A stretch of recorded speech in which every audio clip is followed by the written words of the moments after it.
The topless video she accidentally sent her landlord was humiliating enough, but then she got stuck in an elevator with him for 47 seconds. He stared at her neckline, where the tattoo was visible, and asked, "Where did you get that design?"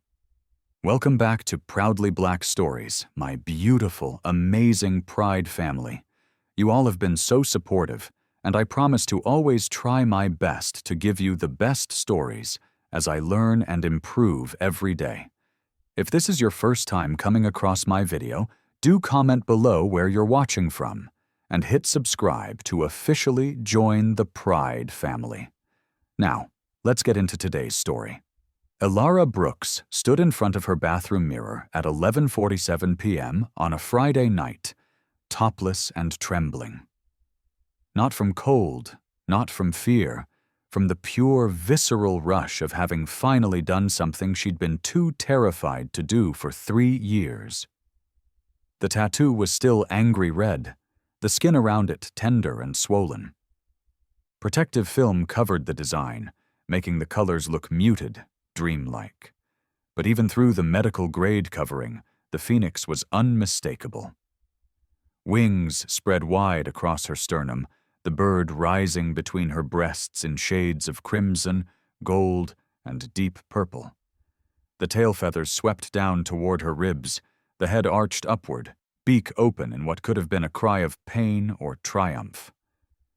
She'd walked out of the tattoo studio 20 minutes ago, still riding the adrenaline high that came from 3 hours under the needle. Her artist, a woman with full sleeves and kind eyes, had told her to take photos for the healing process. "Document the journey," she'd said. But standing here now, looking at this permanent mark of her freedom, Elara felt something crack open in her chest. 3 years. 3 years since she'd walked away from Caleb Sterling in the middle of the night, still wearing his grandmother's engagement ring because she'd been too panicked to think about taking it off. 3 years since she'd changed her name from Vance to Brooks, moved across the country, rebuilt herself from nothing. And this tattoo was supposed to be the final piece, the last act of reclamation. Her phone sat on the counter, and before she could second-guess herself, she picked it up and opened the camera. The video started recording. She looked at herself in the mirror at this woman who'd finally chosen herself and felt tears prick her eyes. "Maya." Her voice came out thick with emotion. "I finally did it. 3 years of being too scared. And look, I'm finally free. I'm finally me again." She laughed, the sound breaking slightly, and hit stop. Her finger hovered over her contacts, found sis, and sent the video before she could overthink it. The moment it delivered, satisfaction flooded through her. Maya was going to lose her mind. Her sister had been pushing her to get this tattoo for months. Ever since Elara had shown her the old sketch she'd been carrying around since 2016. Elara set the phone down and reached for her oversized shirt. That's when her phone buzzed already. Maya must have been awake. She glanced at the screen and her entire body went cold. The message hadn't gone to Maya. Read 11:47 p.m. Sat beneath the video preview, and above it the contact name that made her stomach drop through the floor. Billionaire Landlord. No, no, no, no! She'd saved his welcome email just yesterday.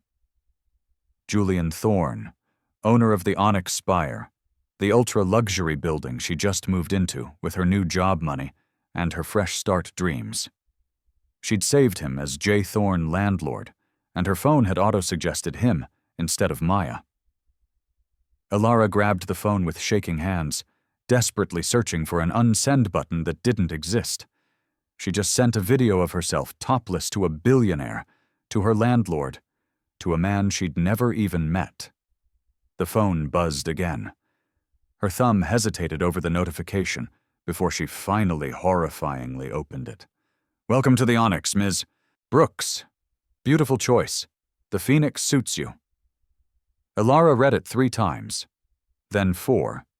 Then she sat down on the closed toilet lid because her legs stopped working. "Beautiful choice. The Phoenix suits you. Not wrong number, not Please don't send me inappropriate videos. Not, you're evicted for sexual harassment. He'd called it beautiful. He'd said it suited her.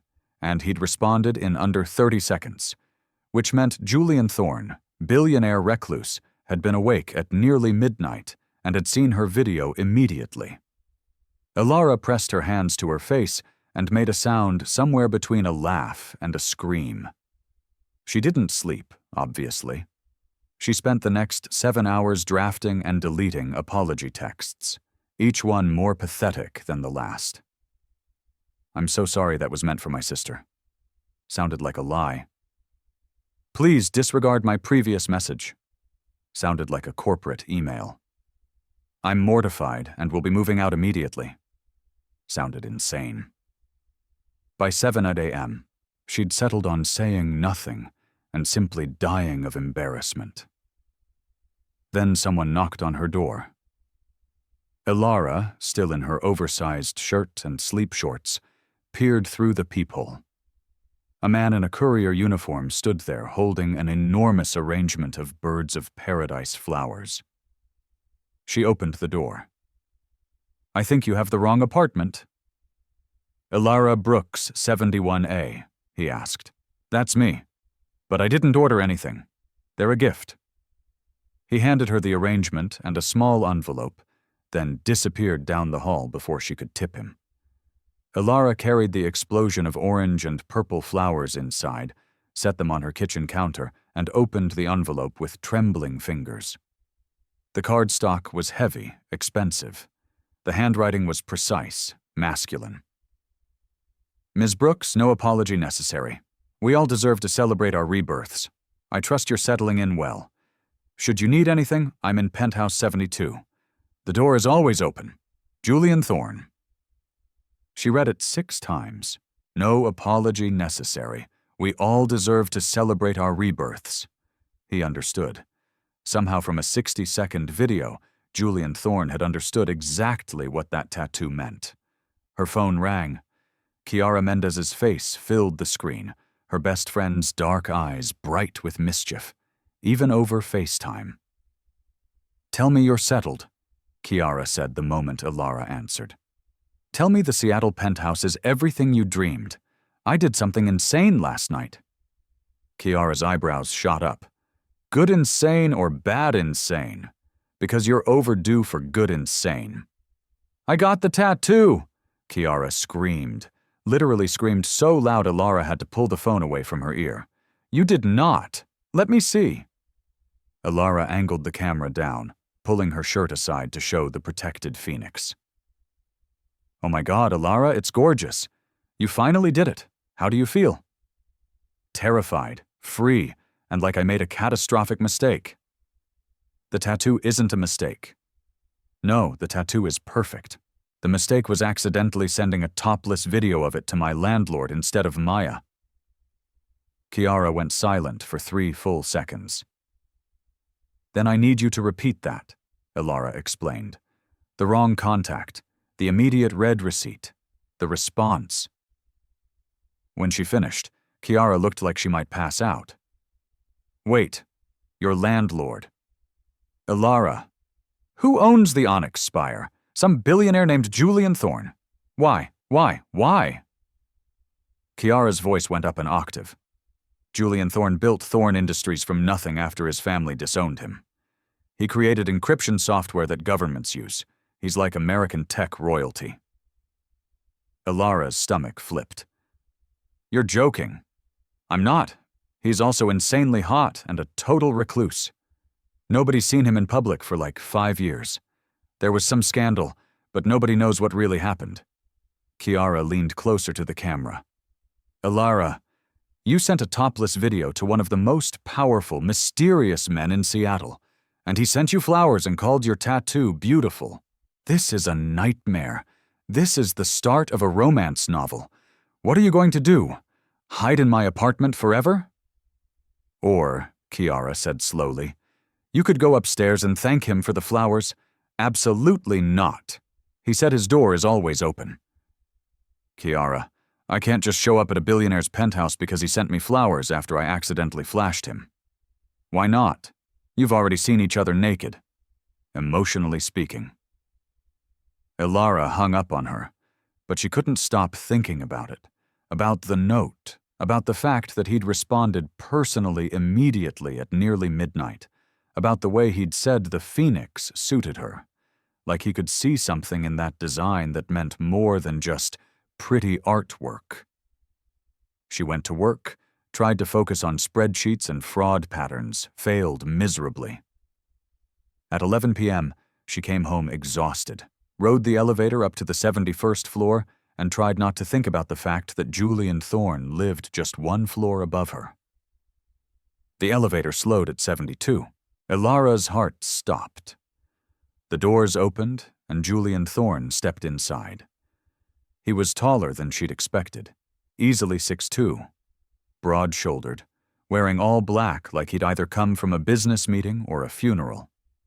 Dark hair that looked like he'd run his hands through it a few too many times, sharp jawline, and eyes that were the color of slate on a rainy day, gray and intense, and fixed directly on her. The elevator doors closed. They were alone in a space roughly 6 FTAX 6 FT, Ilara Brooks. His voice was low, controlled with just a hint of roughness underneath. Not a question, a statement. She managed to nod. We finally meet properly. The elevator descended, 47 seconds from 72 to 71, and Ilara counted every single one of them. The air felt thick. Her skin felt hot. She could smell his cologne, something dark and expensive, cedar and smoke. He didn't look away from her, didn't check his phone, didn't make polite small talk. He just watched her with an intensity that made her want to either run or step closer. The elevator chimed at 71. The doors opened. Ilara moved to step out, and Julian reached forward, his hand stopping the doors from closing. The movement brought him close enough that she could feel the heat radiating off his body. Your tattoo? His eyes dropped to her neckline, where the edge of the phoenix was just barely visible above her blouse. The phoenix. Where did you get the design? Her throat went dry. I've had this sketch for years. From Chicago. Why? Something flickered across his face. Recognition, then pain. Chicago. When?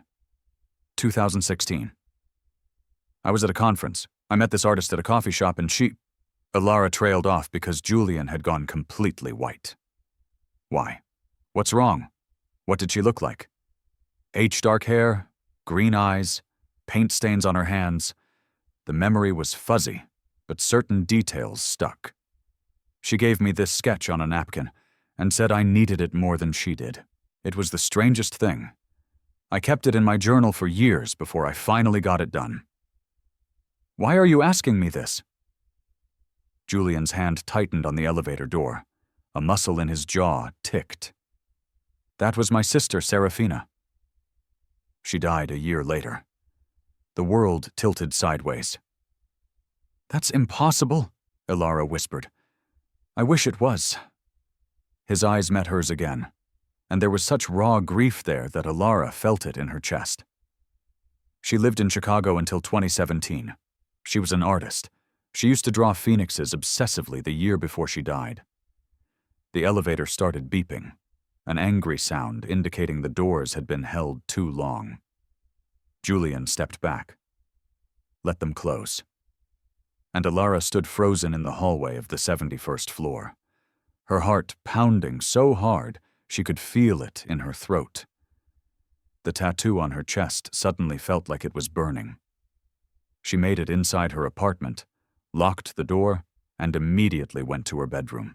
The old journal was in a box she hadn't fully unpacked yet, buried under winter clothes and keepsakes she dragged across the country. It took her 20 minutes to find it. The sketch was still there, pressed between pages of her messy handwriting from 7 years ago. The napkin had yellowed slightly, but the drawing was pristine. A phoenix in flight, wings spread, every detail exactly as it now appeared on her skin. She flipped the napkin over, On the back, in faded ink, words she'd forgotten were there. For the girl who's still in the cage, you'll fly soon. S. Ilara sat on her bedroom floor, surrounded by unpacked boxes and old memories, and tried to make sense of what was happening. She'd met a woman in a coffee shop 7 years ago, a random encounter. The woman had drawn her a phoenix on a napkin, told her she needed it, and disappeared. And that woman was Julian Thorne's sister. And she was dead. What were the odds? What were the actual statistical odds of something like this happening?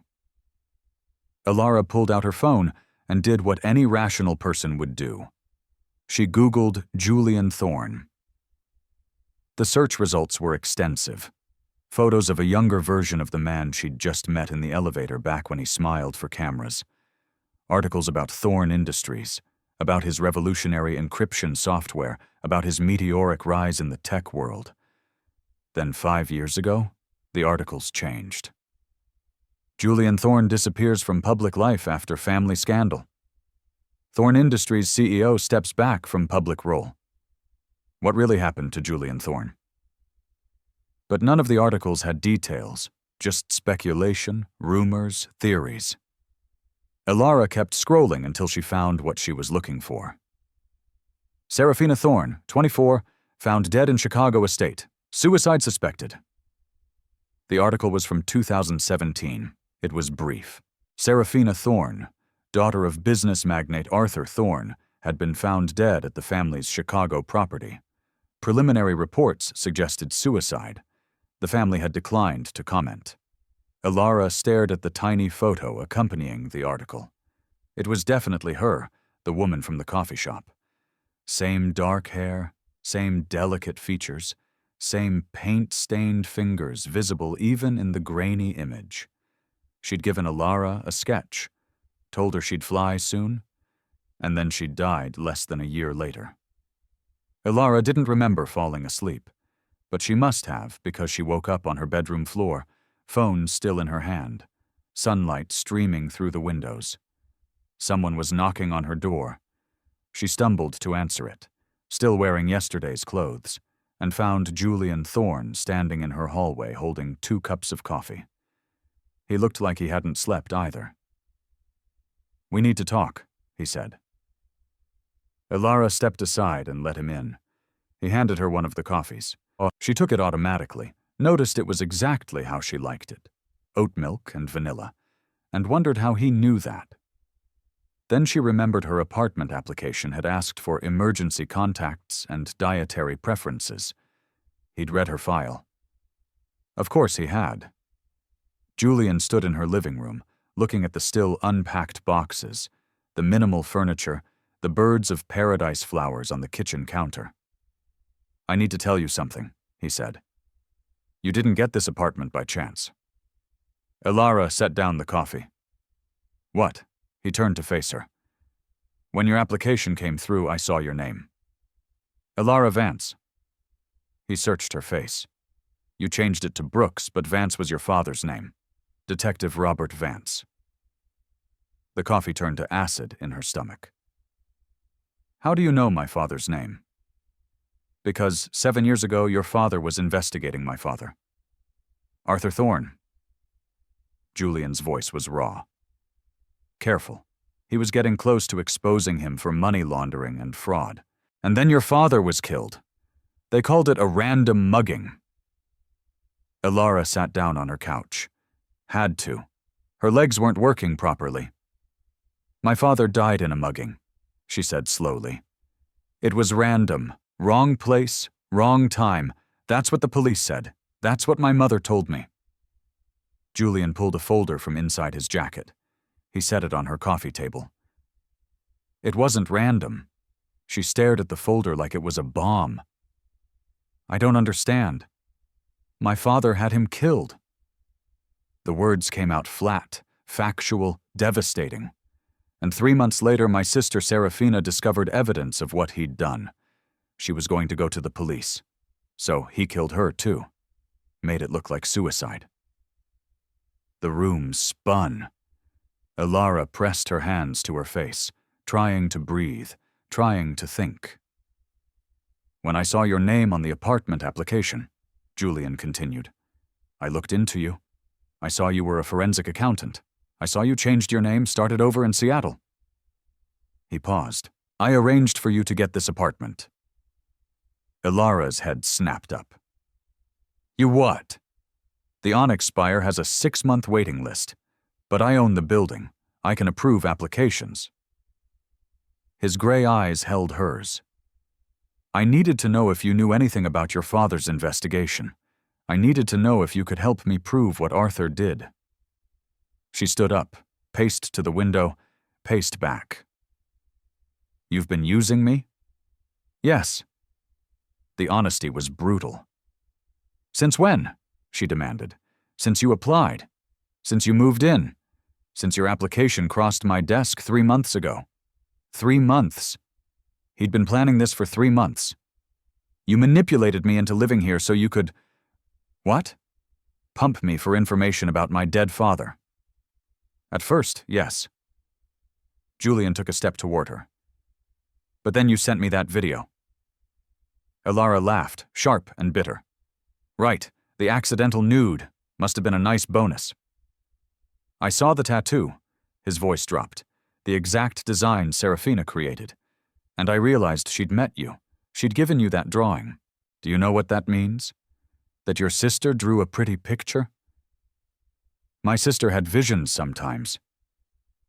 Julian moved closer, his intensity filling the space between them.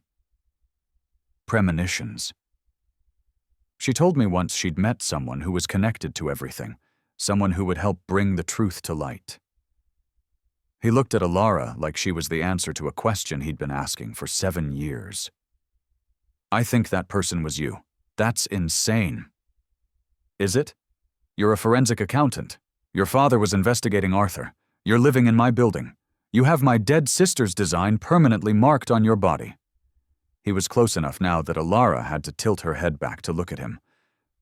Nothing about this is coincidence. So what? You think your sister orchestrated this from beyond the grave? That she drew me a phoenix 7 years ago knowing I'd end up here helping you? I think Serafina knew she was going to die. I think she knew someone would need to finish what she started. His hand lifted, hesitated, then gently touched the edge of Ilara's collar where the phoenix was hidden beneath fabric. And I think she chose you. Ilara should have stepped back, should have told him to leave, should have called a lawyer or the police or anyone.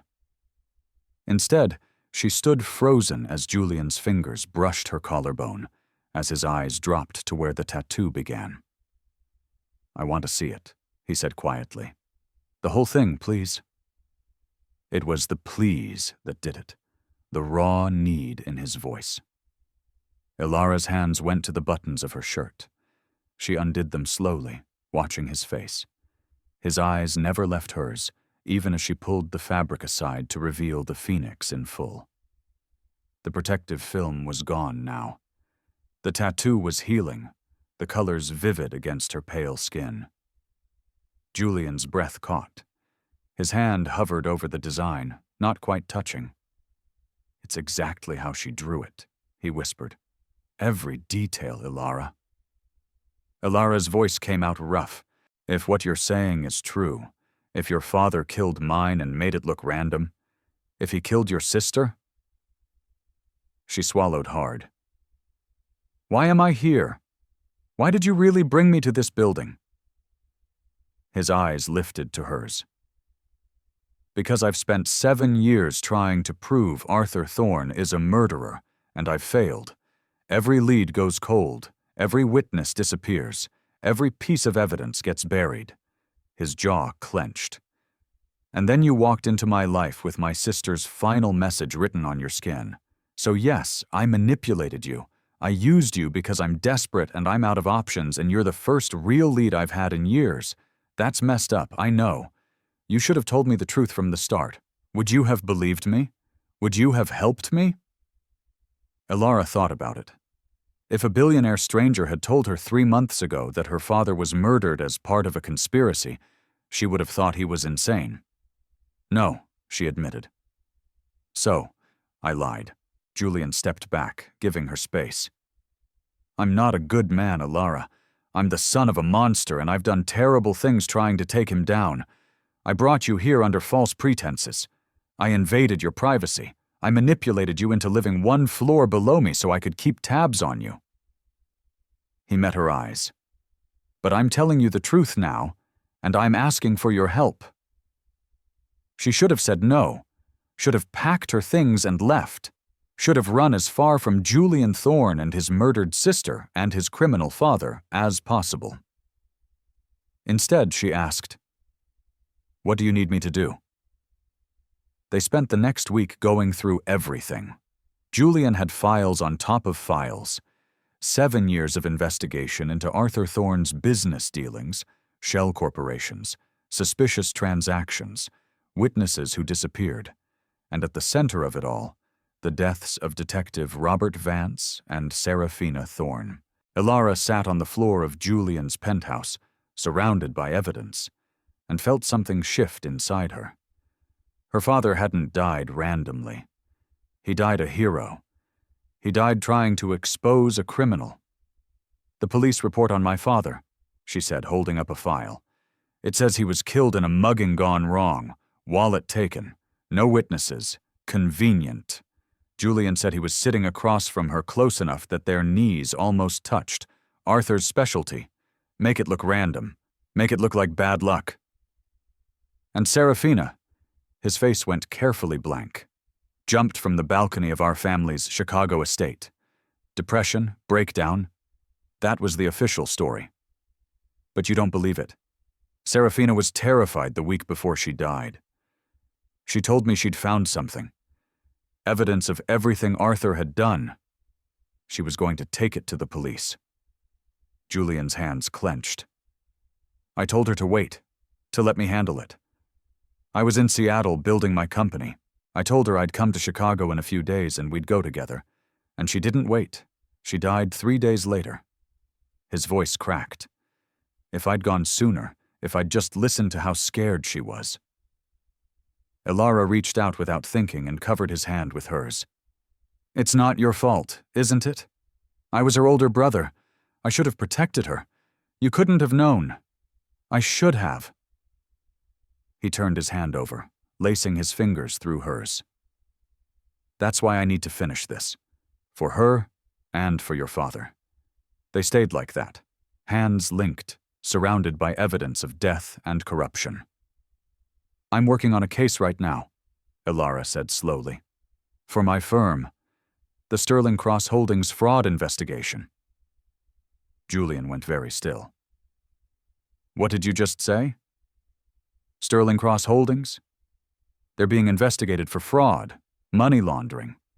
My firm was hired to do the forensic accounting." She looked up. "Why?" He was already moving, pulling up files on his laptop. "What's the parent company? Sterling Cross has to be owned by someone." Alara pulled out her phone, accessed the confidential files she probably shouldn't have had on her personal device. It's listed as, oh my God. What? Thorne Dynasty Group. The laptop screen showed the same connection. Sterling Cross Holdings, owned by Thorne Dynasty Group, which was Arthur Thorne's original company. "You've been investigating my father," Julian breathed. "For 3 months, and you didn't even know it." Alara's mind raced. "Who hired my firm? The client is listed as anonymous, but there has to be a record." She made a call, pulled strings, used her access to dig into files she definitely shouldn't have been accessing. 15 minutes later, she had a name. "Gideon Voss," she said. "Does that mean anything to you?" Julian's expression was complicated. "That's my private investigator. I hired him 5 years ago.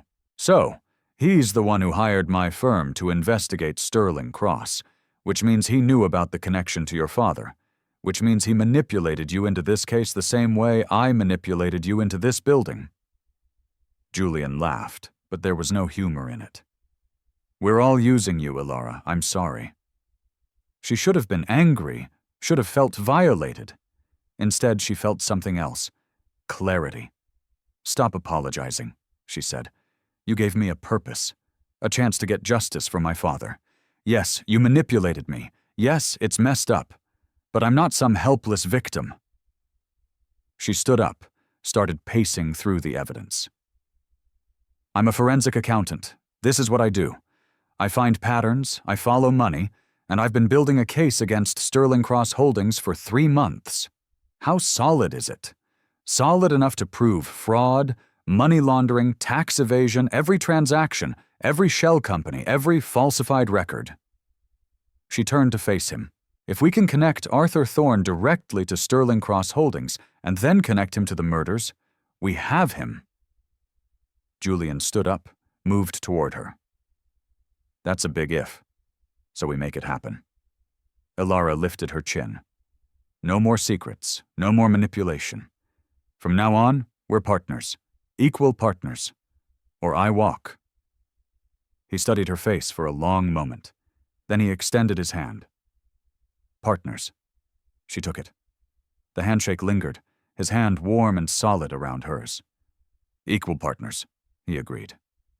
Neither of them let go. The following Saturday, an invitation appeared under Ilara's door. Heavy cardstock, formal script. The Onyx Spire Annual Residence Gala, 8 p.m., Penthouse 72, black tie. Your presence is specifically requested.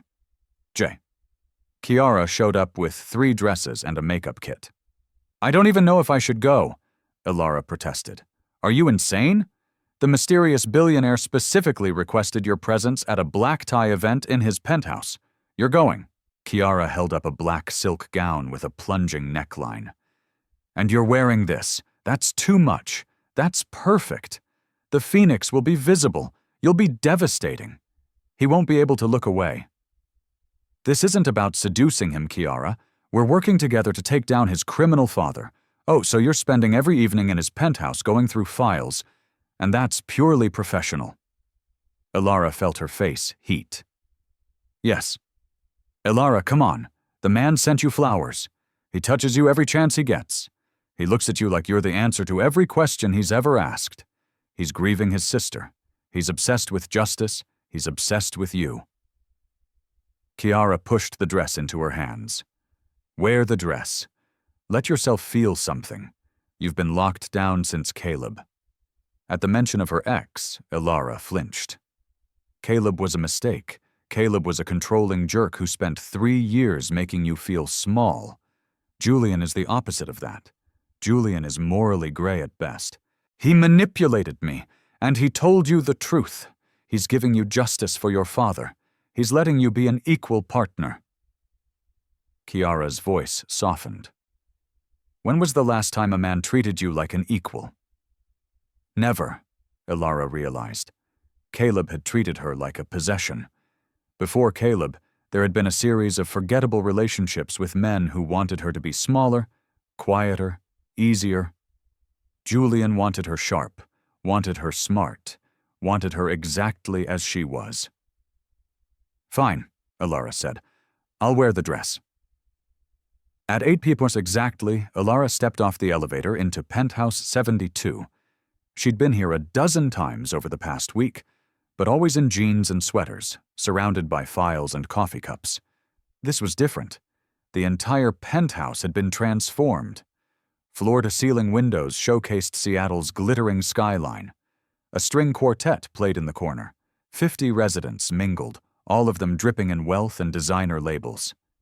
And Julian found her within 30 seconds. He materialized at her side, devastatingly handsome in a black tuxedo, and handed her a glass of champagne without a word. His eyes dropped to her neckline. To the phoenix. You wore it, he said quietly. The dress, Kiara picked it out. I meant the tattoo.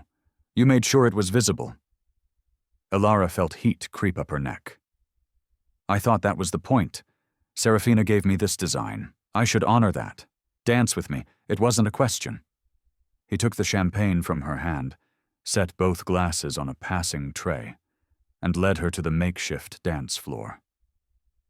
His hand settled on the small of her back, burning through the silk.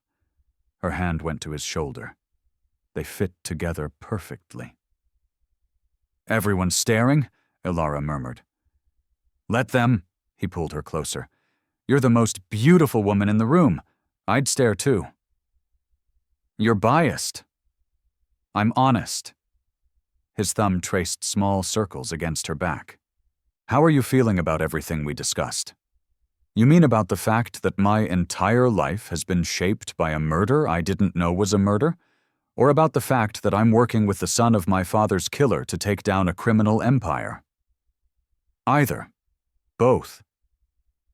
Ilara looked up at him, really looked at the shadows under his eyes, the tension in his jaw, the way he held himself like he was carrying the weight of 7 years of grief and guilt.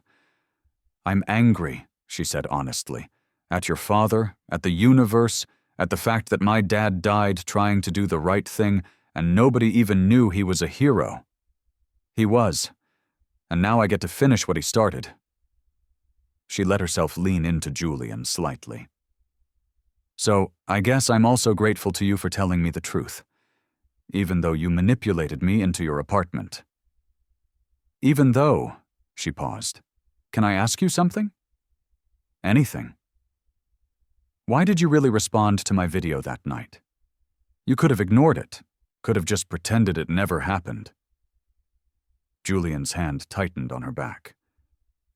"You want the honest answer?" "Always." "Because you looked free." His voice dropped to almost a whisper. "In that video, you looked like someone who'd just broken out of a cage. And I haven't felt free in 7 years. I wanted to know what that felt like." The music swelled around them. Ilara's heart hammered against her ribs. "Julian," a cool voice interrupted. They both turned. A woman approached, stunning in a white gown that probably cost more than Ilara's car, ice blonde hair, calculating blue eyes, smile sharp enough to cut. Bianca Rossi. Ilara had seen her around the building, hard to miss someone who looked like she'd stepped out of a fashion magazine. "You must be the new tenant everyone's whispering about." Bianca's eyes ran over Ilara, lingering on the phoenix tattoo with barely concealed distaste. "I'm Bianca. Julian and I are business partners."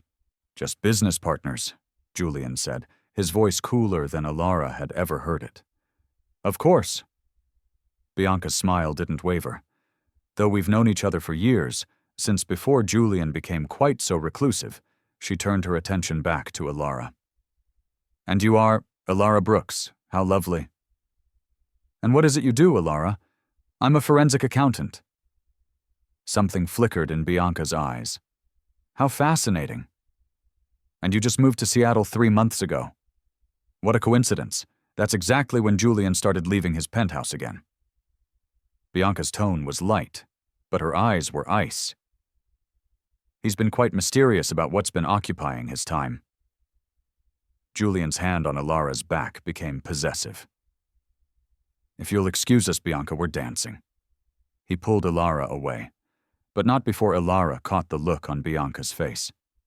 Jealousy. Pure, undiluted jealousy. "She's in love with you," Ilara said once they were out of earshot. "She's in love with the idea of me, the money, the status. Have you two ever?" "No, and we never will." Julian pulled her closer, almost protectively. "Bianca's been pushing for more for years. I've never been interested." "Why not? She's beautiful. She's calculating. Everything she does is a transaction." His eyes found Ilara's. "You're the opposite of that. You don't know that. Maybe I'm just better at hiding it. You sent me a topless video by accident and then tried to apologize 17 times. You're terrible at hiding things." Ilara laughed despite herself. "Fair point." They danced for another song, then another, and Ilara let herself pretend, just for a moment, that this was simple, that she was just a woman dancing with a devastatingly attractive man at a fancy party, that there was no murder investigation, no dead father, no criminal conspiracy. But reality crashed back in when they finally left the dance floor, and Julian leaned close to whisper, "I need to show you something." Come with me." He led her through the penthouse, past the other guests, into his private study. He closed the door behind them, and the sounds of the party became muted. The study was all dark wood and leather chairs. But what caught Ilara's attention was the painting on the wall. A phoenix, identical to her tattoo, watercolor on canvas, the colors vibrant even after all these years. "Serafina painted this," Julian said, "the year before she died. She told me it was meant for someone specific, someone she'd never met but knew needed it." Ilara walked toward the painting, transfixed. "She gave me the sketch version in Chicago." "I know, which means she met you, recognized you as the person this was meant for, and gave you a copy." Julian stood beside her. "What did you two talk about that day in the coffee shop?" Ilara tried to remember. It had been 7 years ago, a random afternoon during a boring conference. "I was upset," she said slowly. "I'd just gotten off the phone with Caleb, my boyfriend at the time. He was angry that I'd gone to Chicago without him, told me I was being selfish, that I should have stayed home." Julian's jaw clenched, but he stayed quiet. "I was sitting alone, and this woman sat down across from me. Just started talking. Asked if I was okay." Ilara touched the edge of the painting's frame. "I told her I was fine. She said I was lying, that she could see the cage I was in, even if I couldn't see it yet." "What else?" "She asked me what I'd do if I were free, what I'd choose for myself." Ilara's voice went quiet. "I told her I'd get a tattoo, something permanent, something that proved I could make my own choices. And she drew the phoenix right there on a napkin." "Did she say anything else?" "She told me to keep it, that one day I'd need it more than I needed anything else, that it would remind me I was stronger than the ashes." Ilara turned to look at Julian. Then she left. "I never even got her full name." Julian was staring at her with an expression she couldn't read. "She knew. Somehow Serafina knew you'd escape Caleb. Knew you'd need that reminder. Knew you'd end up here. That's impossible." "Is it?" He stepped closer. "My sister had a gift. She saw things, connections, futures. Our father called it nonsense. I called it intuition, but Serafina always knew." "So what? She had a vision that I'd help you take down Arthur?" "Maybe. Or maybe she just knew you'd need to remember you could fly." His hand came up, fingers tracing the phoenix on her chest with devastating gentleness. "And maybe she knew I'd need someone who understood what it meant to rise from ashes." Ilara's breath caught. Julian's fingers were warm against her skin, tracing the lines of the tattoo with something like reverence. "This is complicated," she whispered. "I know you manipulated me into living here." "I did. You're using me to take down your father." "Yes. I should hate you for that. You should." His hands spread flat against her sternum over the phoenix's heart. "Do you?" Ilara looked up at him. At this morally gray, manipulative, grief-stricken man who dragged her into his 7-year quest for vengeance, who'd lied to her and used her, and still somehow made her feel more seen than anyone else ever had. "No," she admitted. "I don't hate you." "What do you feel?" She could lie, could pull away, could maintain the professional distance that had been crumbling all week.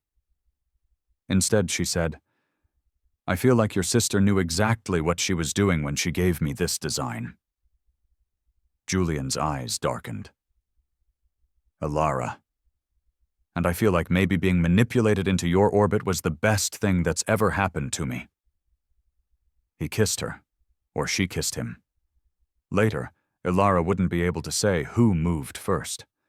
All she knew was that one moment they were standing there, tension crackling between them, and the next his mouth was on hers, and her hands were in his hair, and nothing else existed. He kissed like he did everything else, intense, focused, completely consuming. His hand slid from her chest to her waist, pulling her flush against him, his other hand tangled in her hair, tilting her head to deepen the kiss. Elara made a sound that should have been embarrassing, but she didn't care. She'd been fighting this pull between them all week, fighting the way her heart raced when he was near, fighting the way his touch set her on fire. She was done fighting. Julian backed her against his desk, his body solid and warm against hers. The kiss turned desperate. His hand slid down her thigh, bunching the silk of her dress. "We shouldn't." Elara gasped against his mouth. "I know. There are 50 people outside that door. I don't care." He kissed her throat, teeth scraping against sensitive skin. "Tell me to stop." She should. This was reckless, complicated. They were supposed to be partners, equals, not whatever this was. But when his mouth found the edge of her tattoo, kissing along the phoenix's wings, Elara forgot every reason why this was a bad idea. "Don't stop," she whispered. A sharp knock on the study door shattered the moment. Julian pulled back, breathing hard. Elara tried to straighten her dress with shaking hands. "What?" Julian's voice was rough. "Mr. Thorne, there's a situation." A man's voice, calm and professional. "You need to come out here." Julian closed his eyes, jaw clenched. Then he looked at Elara. "We're not done." "I know." He kissed her once more, quick and possessive, then opened the door. Gideon Voss stood there, 40-ish, sharp-eyed, wearing an expensive suit, the private investigator Elara had only spoken to on the phone. "Sorry to interrupt," Gideon said, though his expression suggested he wasn't sorry at all. "But we have a problem. Downstairs, a visitor for Ms. Brooks." Elara's stomach dropped. "Who?" "He says his name is Caleb Sterling. Claims he's your fiancé." The world stopped. "Caleb? Here in Seattle? In her building?" "That's impossible," Elara whispered. But Gideon's expression said it was very, very possible. Julian's hand found hers, squeezed once. "It's okay. We'll handle this." "You don't understand. Caleb doesn't just show up. He plans, he manipulates. If he's here, it's because Arthur sent him," Gideon finished grimly. "I've been running background checks. Caleb Sterling has been on Arthur Thorne's payroll for the past 5 years.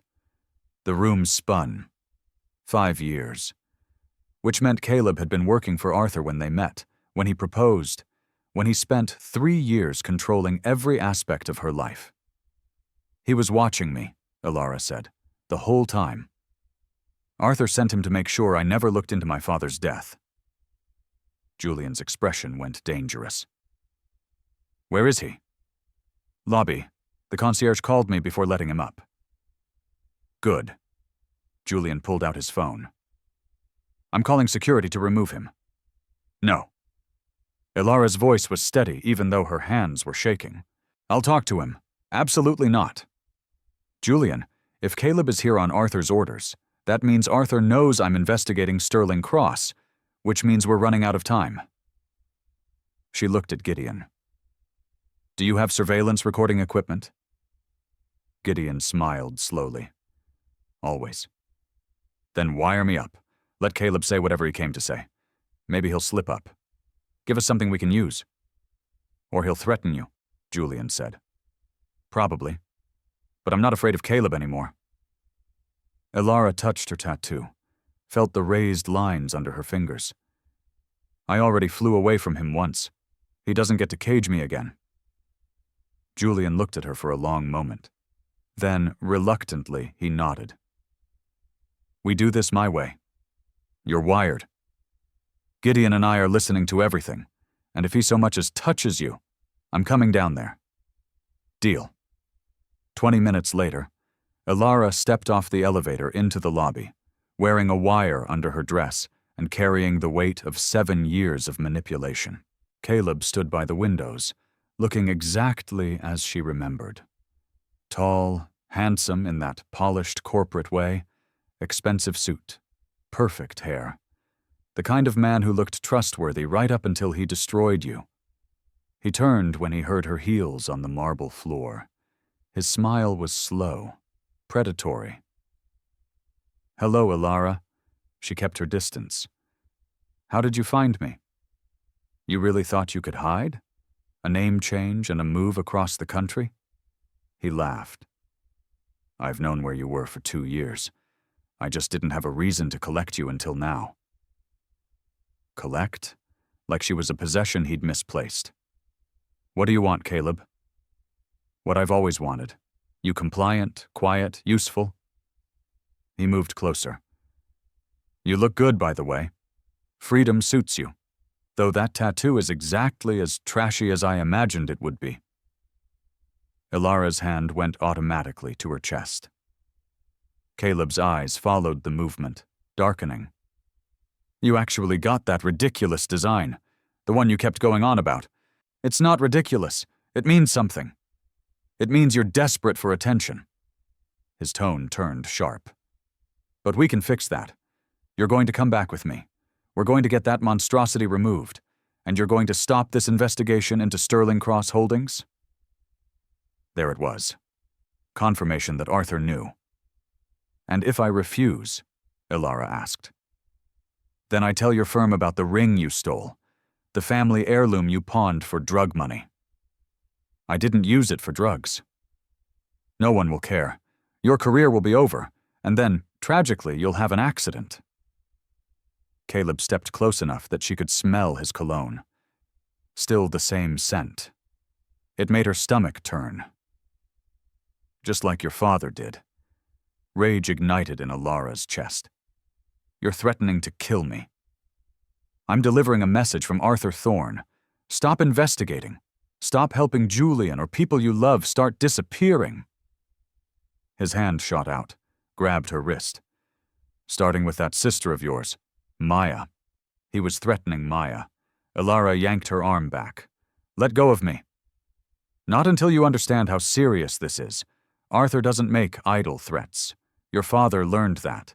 Serafina Thorne learned that." Caleb's grip tightened. "You can learn it the easy way or the hard way." The elevator dinged. Julian stepped out, and the look on his face was murder.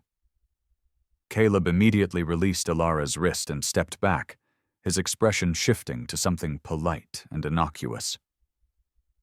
"Julian Thorne," Caleb said, extending his hand like they were meeting at a business conference.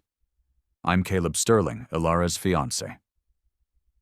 Ilara opened the mouth to correct Caleb, to tell Julian this was a lie. But something in Julian's expression stopped her. His eyes met hers for just a fraction of a second, and she saw the calculation there. He wanted her to play along, to see what Caleb would reveal. So instead of denying it, Ilara stayed silent. Julian ignored Caleb's extended hand entirely. "Congratulations! I wasn't aware Ilara was engaged." His voice was pure ice. If Ilara hadn't seen that brief flash of communication, she would have believed he was genuinely hurt. "We keep it private," Caleb said smoothly, his arm sliding around Ilara's waist in a possessive gesture that made her skin crawl. She forced herself not to flinch away. "Long distance has been difficult, but now that I'm in Seattle for business, we can finally be together again." "How fortunate." Julian's eyes stayed locked on Ilara's face. "And what business brings you to Seattle, Mr. Sterling?" "Consulting work. Confidential, I'm afraid." Caleb's hand tightened on Ilara's hip. "But I'm hoping to convince my fiancée to take some time off. She's been working too hard. All those late nights going through files, building cases. It's exhausting." The threat was clear. He knew exactly what she'd been doing. "I'm sure Ms. Brooks can make her own decisions about her workload," Julian said. "Of course, though she does have a tendency to get in over her head." "Don't you, darling?" Caleb looked down at Ilara, his smile warm for anyone watching, but his eyes cold. Remember what happened last time you took on too much? You had that breakdown, had to take 3 months off work. Ilara had never had a breakdown. Caleb was manufacturing a history, planting seeds of doubt about her credibility. I don't remember that, she said quietly. The mind protects us from traumatic memories. Caleb's voice was so gentle, so concerned. It's one of the reasons I worry about you taking on these complex investigations. The stress can be triggering. Julian took a step forward. I think you should leave. I think I should take my fiancé home. Caleb's arm became a cage around Ilara. We have a lot to discuss in private. Ilara stays here. That's not your decision to make. The testosterone in the lobby was suffocating. Ilara felt like a bone being fought over by 2 dogs, and she was done with it. Both of you stop. She pushed away from Caleb, put space between herself and both men. Caleb, we're not engaged. We haven't been together for 3 years. You need to leave. Caleb's mask slipped for just a second, showing the cruelty underneath. Be very careful, Ilara. You know what's at stake. I know you're threatening my sister. I know you're working for Arthur Thorne. I know everything. She lifted her chin. And you just confessed to it on a wire that's recording every word you're saying. Caleb's face went white, then red with rage. His hand moved toward her, but Julian was faster, stepping between them with a physicality that was shocking. Touch her, and I'll break every bone in your hand, Julian said softly. You're making a mistake, Caleb said, backing towards the door. Both of you. Arthur doesn't forgive. He doesn't forget. And he always collects his debts. His eyes found Ilara's one last time. You have 48 hours to stop the investigation and come back to me, or your sister starts paying for your mistakes. He left. The lobby fell silent, except for the sound of Ilara's ragged breathing. Julian turned to her. Are you okay? No. Yes. I don't know. Her hands were shaking. He threatened Maya. We need to call her. We need to make sure she's safe. Already done. Gideon appeared from wherever he'd been monitoring. I have 2 of my people outside her apartment in Chicago. She's secure. Ilara felt her knees go weak with relief. Julian caught her, his arm around her waist in a way that was nothing like Caleb's possessive grip. This was steadying, supportive. The recording? Julian asked. Gideon got everything. Threats against Ilara, threats against Maya, confirmation that he's working for Arthur, admission of knowledge about your father's death. Gideon smiled grimly. It's enough to bring Caleb in for questioning at minimum. It's not enough to prove Arthur ordered the murders, Ilara said. Caleb didn't explicitly say Arthur killed my father or Serafina, just that they learned lessons. She's right, Julian said. We need more. We need Arthur himself. Ilara pulled away from Julian, started pacing. Her mind was racing, sorting through possibilities and strategies the way she did with forensic accounting. Follow the money. Follow the pattern.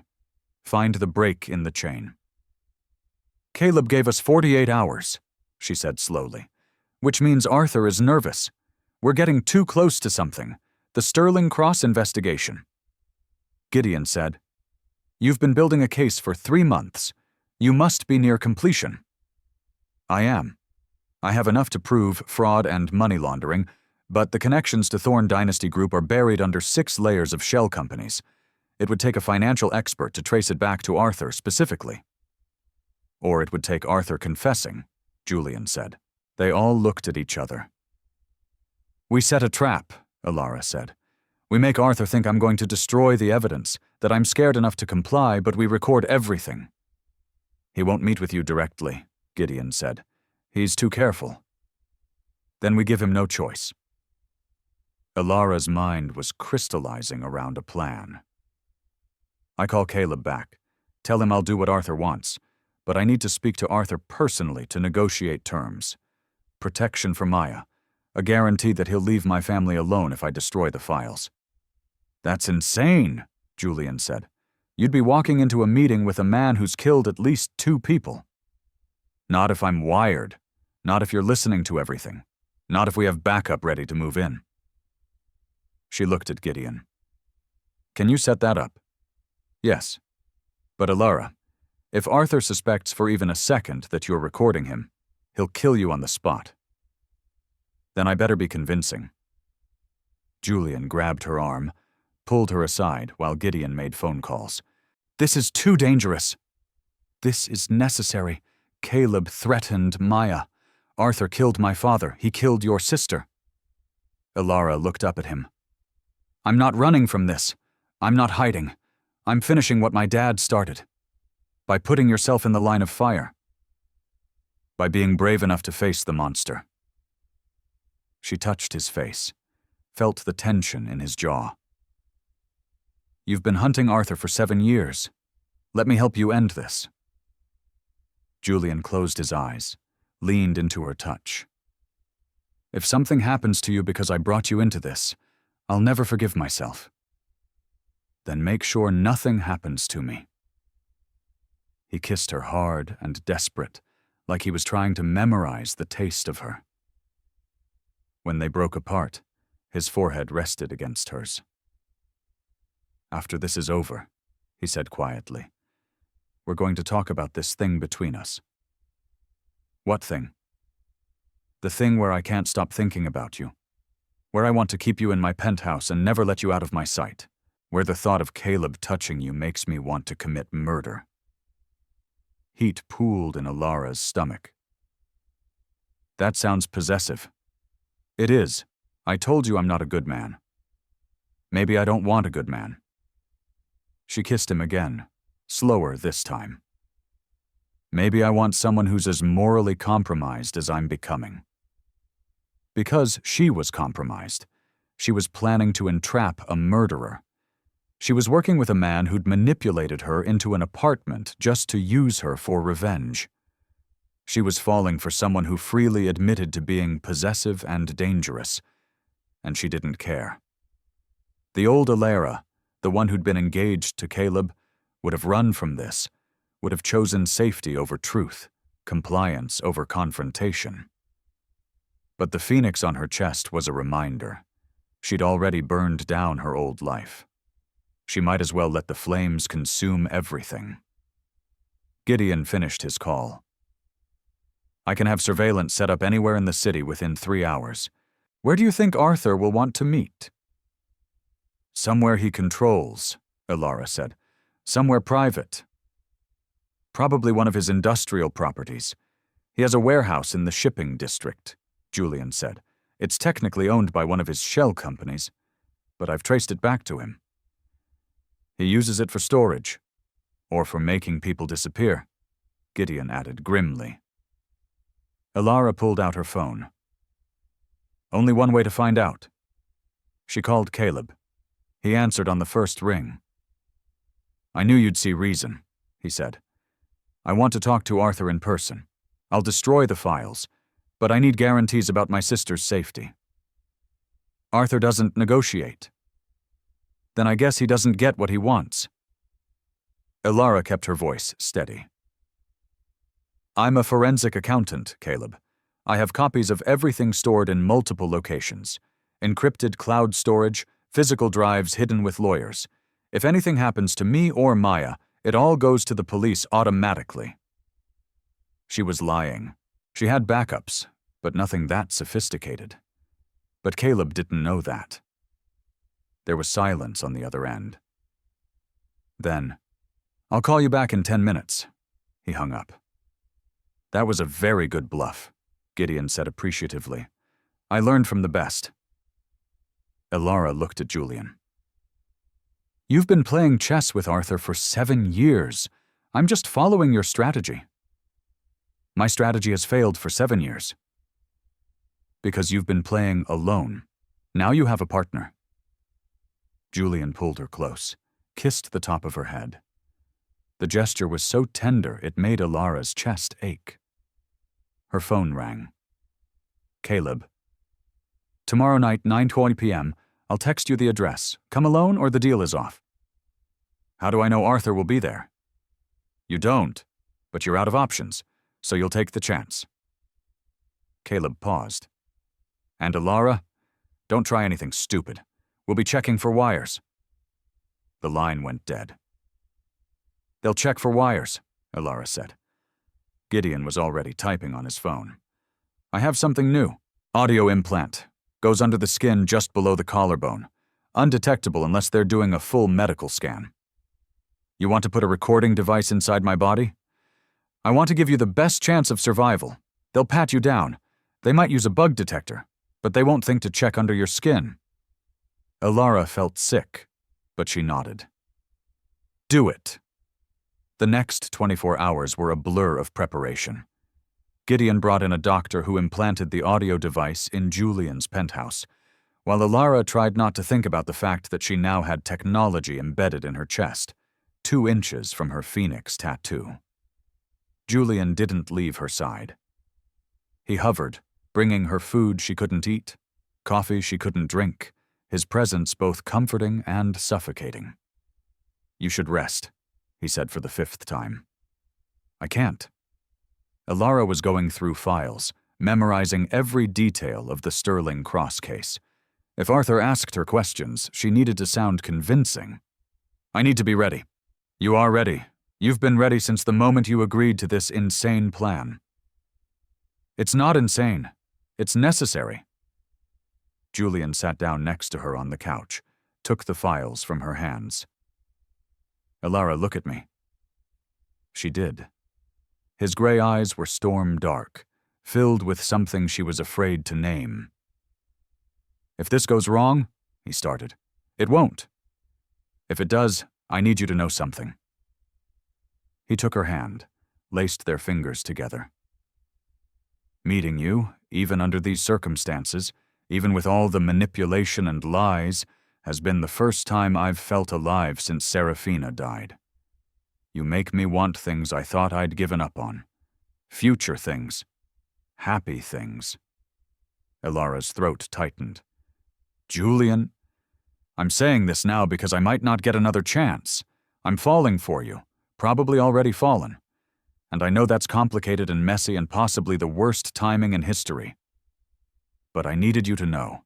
She kissed him, poured everything she couldn't say into it, all the fear and hope and reckless affection she'd been trying to ignore.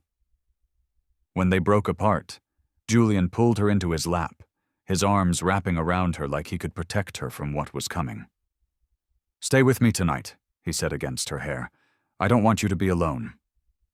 Alara should have said no, should have maintained some professional distance, should have slept in her own apartment 1 floor down. Instead, she said, Okay. They moved to his bedroom. Alara had never been in this part of the penthouse. It was unexpectedly intimate. Books on the nightstand, a photograph of a young Serafina on the dresser, evidence of a life lived, not just a showpiece for wealthy guests. Julian gave her one of his shirts to sleep in. It swallowed her, the hem hitting mid-thigh, the sleeves dangling past her fingertips. He changed in the bathroom, came out wearing only sleep pants, and Alara's mouth went dry. She'd known he was fit. But seeing him shirtless was different. Broad shoulders, defined chest and abs, a few scars that suggested his path to billionaire status hadn't been entirely smooth. His eyes tracked over her in his shirt with an intensity that made her shiver. Come here, he said. She went. Let him pull her down onto the bed. Let him arrange them so her head rested on his chest and his arm wrapped around her waist. I can hear your heart, she said. It's racing. I'm terrified of tomorrow. Me too. They lay there in the dark, neither sleeping.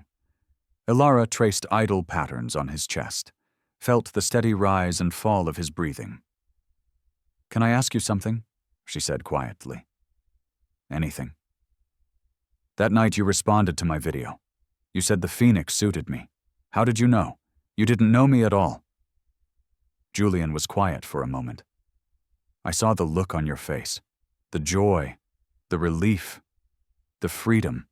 His hand found the edge of the shirt, slipped underneath to rest on her hip, skin to skin.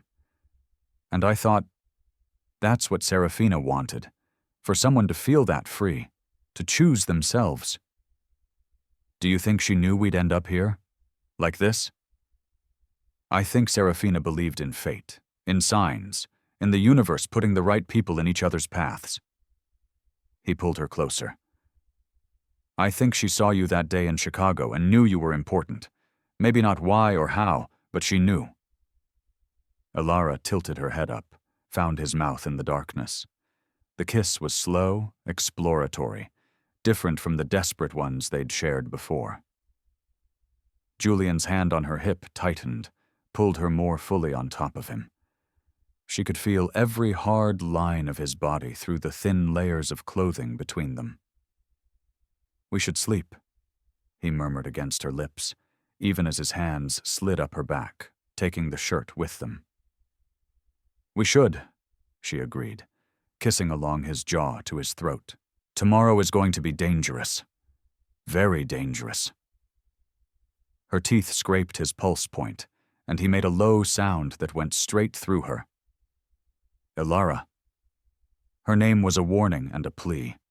She sat up, straddling his hips, and pulled the shirt over her head.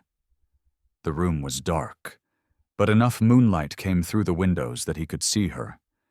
See the phoenix spread across her chest, wings stretching toward her shoulders. Julian's hands came up to trace the tattoo, following the lines with reverence. You're so beautiful it hurts to look at you, he said roughly. Then don't look. Elara leaned down, her hair falling around them like a curtain. Feel instead. He did. His hands mapped every inch of her skin like he was memorizing her, the curve of her waist, the dip of her spine, the sensitive spot just below her ribs that made her gasp. When he flipped them over, pinning her beneath him, Elara arched up into the contact. Tell me to stop, Julian said, even as his mouth traced the phoenix's wings, as his tongue followed the lines of the tattoo. Don't stop. Tell me this isn't just adrenaline, fear, the night before danger. Elara grabbed his face, made him look at her. This is me choosing you, choosing this, choosing to feel alive, even if tomorrow everything goes to hell. That broke something in him. His kiss turned consuming, possessive. His hands weren't gentle anymore, and Elara didn't want gentle. She wanted to feel something other than fear, wanted to burn away the memory of Caleb's touch with Julian's, wanted to claim this moment for herself. They came together like a storm, all intensity and desperation and need. Julian whispered her name like a prayer. Elara dug her nails into his shoulders hard enough to leave marks. They moved together until the world narrowed to just this, just them, just the feeling of being completely consumed by another person. Afterward, they lay tangled together, breathing hard. Julian pulled a blanket over them, kept her tucked against his chest. That was not a good decision, he said. Probably the worst decision I've made all week. You have terrible judgment. Says the man who manipulated me into his building to use me for revenge. Fair point. He kissed her shoulder. For the record, I stopped using you about 2 days after you moved in. When did you start falling for me? The moment I saw you in that video, looking free for the first time in your life. He tangled his hand in her hair. When did you start falling for me? Elara thought about it. The elevator. When you recognized the tattoo and looked like I'd punched you in the chest, you were so raw, so human. I'd expected a cold billionaire, but you were just a grieving brother. I'm not just anything. I'm obsessed with you. It's probably unhealthy. Definitely unhealthy. She kissed his chest. I'm okay with it.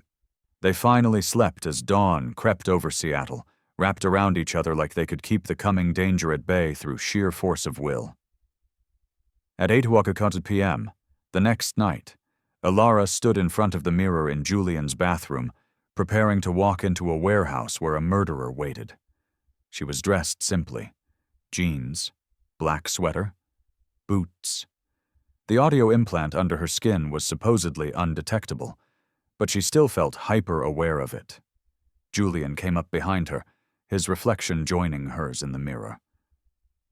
"You don't have to do this," he said. "Yes, I do, Julian. If anything happens to you, if Arthur so much as threatens you, the whole plan is off. Gideon has people positioned around the warehouse. I'm going to be in a van 2 blocks away listening to everything. You say the code word and we come in." They'd chosen the word carefully, something she could drop into conversation naturally. The word was actually. "I'll be fine. Promise me you'll be careful. Promise me you won't take unnecessary risks." Ilara turned to face him. "I promise I'll do everything I can to walk out of that warehouse and come back to you." He kissed her like he was trying to convince her to stay. When they finally broke apart, he pressed something into her hand, a small pendant on a delicate chain. A phoenix. "It was Seraphina's," Julian said. "She wore it every day. I want you to have it for luck." Ilara's eyes stung. She let him fasten it around her neck, the pendant settling just below the audio implant. "I'll bring it back to you," she promised. "Bring yourself back. The pendant is just metal." The drive to the district took 30 minutes. Gideon was driving, Julian in the passenger seat, both of them tense and silent. Ilara sat in the back going over the plan for the 100th time. Walk in, act scared but determined. Demand guarantees for Maya's safety. Get Arthur talking about the murders. Get him to confess on tape. Get out alive. Simple. Absolutely insane. But simple. They parked 2 blocks from the warehouse. Gideon ran a final check on the audio equipment. "You're live," he said. "We can hear everything. We'll be monitoring from here." Julian opened the back door, pulled Ilara out and into his arms, held her so tightly she could barely breathe. "Come back to me," he whispered. "I will. One more kiss." Then she was walking alone down the dark street toward the warehouse, toward Arthur Thorne, toward the truth about her father's death. The warehouse was exactly as ominous as she'd expected. Concrete building, broken windows, graffiti on the walls, a single light above the entrance. The door was unlocked. Ilara stepped inside and the door clanged shut behind her. The interior was mostly empty. Concrete floor, high ceiling with exposed beams, shadows everywhere. And in the center, lit by a single work light, stood Caleb. He wasn't alone. 3 men flanked him, all of them large and armed. "Ilara, right on time," Caleb smiled. "Arms up. We need to check you for wires." She lifted her arms. One of the men patted her down thoroughly, professionally, checked her pockets, her boots, even ran a bug detector over her. It beeped near her phone. "Leave it," Caleb said. "Phone goes on the table." Ilara set her phone on a nearby crate, her only connection to Julian and Gideon gone. But the implant stayed silent, undetected. "Satisfied?" she asked. "Almost." Caleb stepped close, his hands going to her neck. For a horrible moment she thought he'd found the pendant, the implant, something, but he just examined her throat, then stepped back. "You're clean. Good girl." "I'm not your anything. Where's Arthur?" "Right here." A man stepped out of the shadows at the far end of the warehouse. 60s, silver hair, expensive suit that looked wrong in this environment. Cold blue eyes that reminded her painfully of Julian's gray ones. Arthur Thorne looked like someone's distinguished grandfather, like a man who donated to charities and attended the opera. He looked nothing like a killer. "Ilara Brooks," Arthur said, his voice cultured and calm. "Though you prefer Vance now, don't you? Running from your past." "I prefer not being murdered like my father was." "Ah, so my son has been filling your head with conspiracy theories." Arthur moved closer with measured steps. Robert Vance died in a random mugging 7 years ago. Tragic, but hardly my fault. You had him killed because he was investigating your money laundering operation. Prove it." Ilara forced herself to breathe steadily. This was the moment. Get him talking. Get him comfortable. Get him to reveal the truth. "I don't need to prove it," she said. "I just need to destroy the evidence I've collected on Sterling Cross Holdings and disappear. That's why I'm here to negotiate terms." Arthur smiled. It didn't reach his eyes. "And what terms did you have in mind?" "I destroy all the files linking Sterling Cross to Thorne Dynasty Group. I stop the investigation. I convince my firm the case is a dead end." She lifted her chin. "In exchange, you leave my sister alone. You leave me alone. You let me walk away from Seattle and never contact me again." "Interesting proposal, but I'm curious about something." Arthur circled her slowly, a predator assessing prey. "Why would I trust you to actually destroy the evidence? What's to stop you from keeping copies?" "The fact that I value my life and my sister's life more than I value justice for a father I barely remember." It hurt to say. Hurt to pretend Robert Vance meant nothing. But she needed Arthur to believe she was broken, scared, willing to compromise. "Your father was a sanctimonious fool," Arthur said conversationally. "He thought the law meant something. Thought he could take down a man like me with spreadsheets and search warrants." He laughed. "I tried to warn him off, offered him money, threatened his family. He refused to listen." Ilara's heart pounded. "Keep him talking." "So you had him killed. I had him removed. There's a difference. Killing is personal. Removal is just business."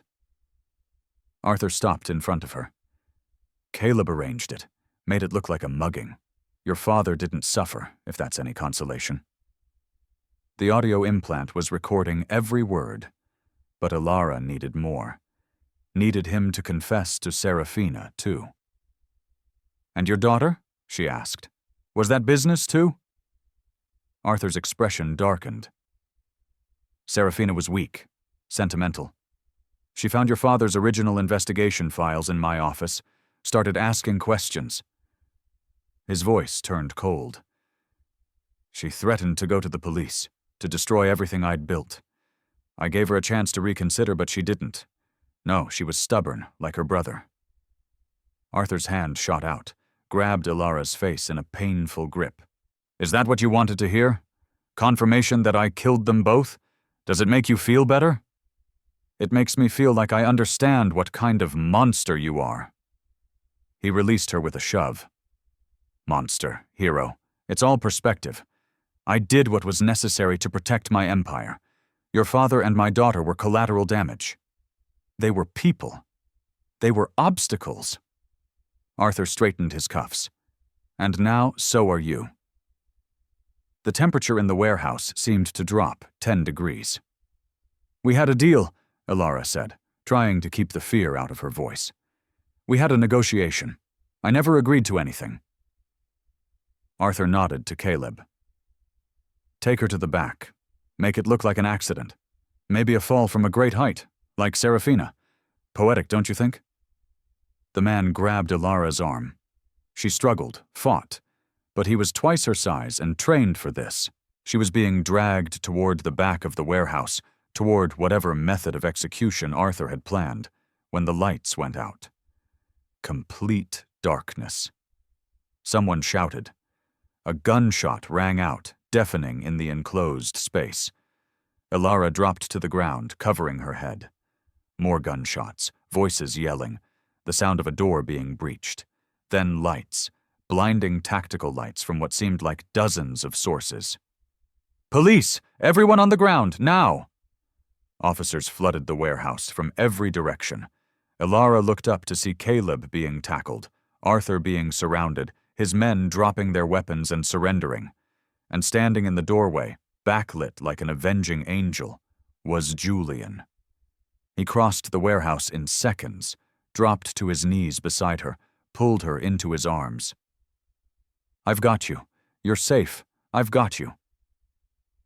Ilara was shaking so hard she couldn't speak. Julian held her tighter, one hand cradling her head, the other wrapped around her back. "The signal jammer," she finally managed. "You couldn't hear me.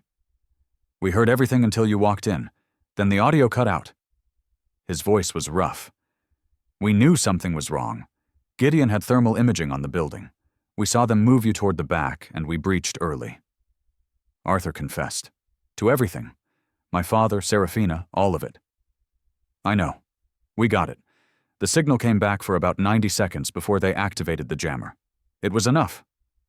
Julian pulled back to look at her face, check her for injuries. "Did they hurt you?" "No, I'm okay. Terrified, but okay." A woman in a tactical vest approached. "Ms. Brooks, I'm Detective Miller. We need to get your statement, but are you injured? Do you need medical attention?" "I'm fine. The audio implant we recovered from the preliminary recording is going to be crucial evidence. You were incredibly brave." Brave? Ilara didn't feel brave. She felt like she'd nearly died, and only survived through sheer luck. She watched as Arthur was cuffed, read his rights. He looked at Julian with pure hatred. "You'll regret this, boy," Arthur said. "I'm still your father. That blood doesn't wash off." "No," Julian said quietly, his arm still around Ilara. "But I'm Serafina's brother. That's all that matters. And you murdered her. Live with that in prison." Arthur was led away. Caleb went next, his expression blank, defeated. Gideon appeared, looking satisfied. "We got him. Both of them. The recording plus the testimony plus the evidence Ilara built on the Sterling Cross case. Arthur Thorne is going to prison for the rest of his life." It should have felt triumphant. Justice served, 7 years of investigation finally paying off. Instead, Ilara just felt exhausted. The next few hours were a blur of statements, evidence, documentation, medical checks. The police wanted the audio implant removed at a hospital. They wanted detailed accounts of everything Arthur had said. They wanted to know about Caleb's threats, about the investigation, about every detail. It was nearly 3 a.m. when Julian finally brought Ilara back to the Onyx spire. She'd expected him to take her to her apartment on 71, but the elevator went to 72. "You're staying with me," he said. Not a question. She didn't argue. Inside his penthouse, Julian locked the door, set the security system, and then just stood there looking at her like he couldn't quite believe she was real. "I thought I'd lost you," he said quietly. "When the signal cut out and we couldn't hear anything. When Gideon said they were moving you, I thought—" Ilara crossed to him, put her hands on his chest. "But you didn't. I'm here. We're okay." "We're not okay. We won't be okay for a while." He touched her face with shaking hands. "I nearly got you killed.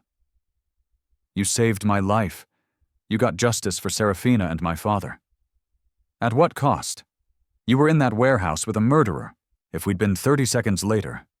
She kissed him to stop the spiral, poured everything she felt into it. Relief, gratitude, affection. Something deeper she wasn't ready to name yet. Julian responded with desperate intensity, backing her toward his bedroom, his hands everywhere like he needed to confirm she was whole, unharmed. They didn't speak. Words felt inadequate. Instead, they communicated through touch, through the way he undressed her carefully, checking for bruises, through the way she pulled him down to the bed, kneading him close, through the way they came together, slower than the night before, more tender. This wasn't adrenaline or fear of the future. This was aftermath. This was survival. This was two people who'd walked through fire and made it out the other side. Afterward, Ilara lay with her head on Julian's chest, his heartbeat steady under her ear. "What happens now?" she asked. "Now? Arthur goes on trial. Caleb, too. They'll both go to prison." "I meant, with us." Julian was quiet for a moment, his hand tracing patterns on her back, following the curve of her spine. "I manipulated you into my building," he said slowly. "I used you for revenge. I put you in danger. You should probably run far away from me." "Should I?" "Yes." "What if I don't want to?" His arm tightened around her. "Then I'm going to spend every day proving I'm worth the risk. I'm going to give you the space to choose me freely, not because I orchestrated circumstances. I'm going to do this right." Ilara propped herself up on her elbow to look at him. "What does doing it right look like?" "I don't know. I've never done this before." His hand came up to cup her face. "But I know I want to try. I know I want you in my life. In my home. Not because you're one floor down and I maneuvered you there, but because you choose to be here." "I choose to be here. You're still processing trauma. You nearly died. You should take time. Think about it." "Julian," Ilara kissed him once, soft and certain. "I choose you. I choose this. I'm not running." Relief flooded his expression. He pulled her down, kissed her until they were both breathless. "Move in with me," he said against her lips. "Really?" "Move in. Not your apartment one floor down. Here, with me." "That's fast. We solved a 7-year-old double murder together and took down a criminal empire. I think we can handle cohabitation." Ilara laughed. It felt good to laugh. Okay, yes. I'll move in with you." She settled back against his chest. "But I'm keeping my apartment for now, just in case you turn out to be secretly terrible." "Fair." He kissed the top of her head. "Though I should warn you, I'm very territorial, possessive. I'll probably hover." "I can handle it. And I'm still morally gray. I manipulated you. I'd do it again if it meant getting justice for Serafina." "I know. I'm morally gray now, too. I walked into a warehouse to entrap a murderer. I'm okay with the gray areas." They fell quiet. Outside the windows, Seattle sparkled in the darkness. "Do you think Serafina knew?" Ilara asked softly. "That day in Chicago when she gave me the sketch. Do you think she knew we'd end up here?" "I think Serafina saw two people who needed each other and decided to help fate along." Julian's voice was tender. "She believed in signs, in the universe putting the right people together at the right time." "Even if the right time involved murder, investigations, and criminal conspiracies?" "Especially then. She'd say we needed something big enough to break through both our walls." Ilara thought about that, about the girl she'd been in that Chicago coffee shop, trapped in a relationship with Caleb, but not admitting it yet, about the woman she'd become. Brave enough to get a tattoo, to change her name, to walk into danger for justice. "She was right," Ilara said. "I needed the Phoenix to remember I could fly, and I needed you to remember why I was fighting in the first place." Julian held her closer. Not just for revenge, for the possibility that something good could come from all the pain. The trial ended a week later. Arthur Thorne was convicted on 2 counts of first-degree murder, money laundering, fraud, conspiracy, and a dozen other charges.